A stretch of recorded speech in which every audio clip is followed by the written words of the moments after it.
I think probably the biggest takeaway is that a failure is actually all part of a learning experience. That while an investor never likes to have an investment fail, they know going in that there's the risk of that. It wouldn't be a venture investment unless there was some risk associated with it. Otherwise, you could just go to a bank and borrow, money, whatever it might be. But the key, I think, is that if you're going to go into a startup, you have to believe, the magical effort that you put into this is going to result in a great outcome. But realize and plan in some ways for how to mitigate the downside as well. One of the things you mentioned was no surprises, and this was in the context of the character of the CEO or the team is really a determining factor, and so the no surprises is no surprises with bad news. Is that correct?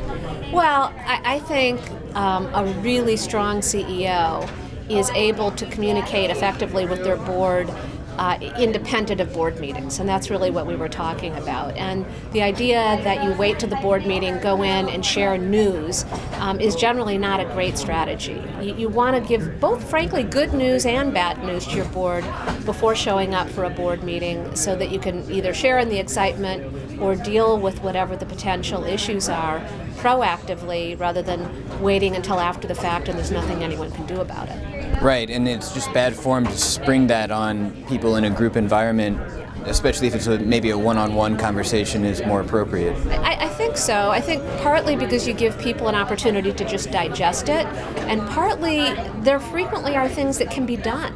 That if you know about something soon enough, rather than waiting until way after the fact, you actually might be able to adjust it in a way that's not quite as negative.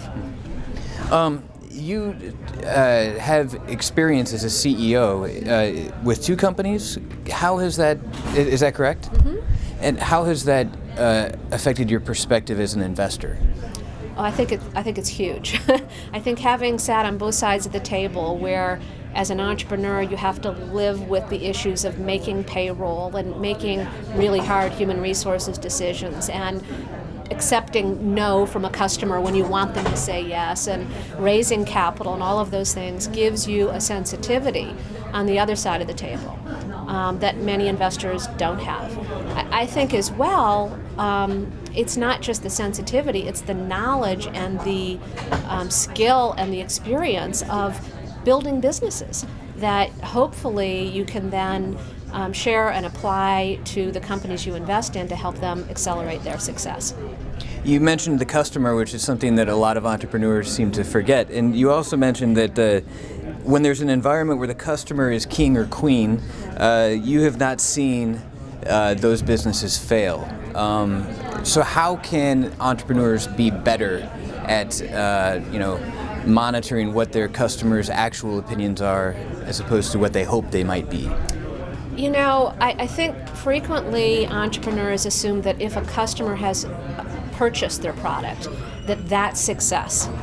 And because we invest in this more contemporary software as a service world where companies are frequently signing up, the customer is signing up for a subscription that's renewable, it's very clear that the success doesn't happen until long after the sale actually closes. So the best entrepreneurs I know are absolutely maniacal about focusing on that post-sale success, not just getting the deal done. And those really tend to be the most successful. Attrition, the loss of a customer after a sale is one of the worst things that can happen. And devastating in a way. We ourselves are a startup media company, and I had some really good advice from my dad, saying define success, like define your most extreme success, define moderate success, define something that's acceptable, and define failure. And my definition of failure was not recognizing if it's time to pull the plug and wind things down. How would you define failure? I don't know. That's a pretty good definition, actually. I might go one step further and say ultimate failure is if you financially fail with something and then learn nothing from it.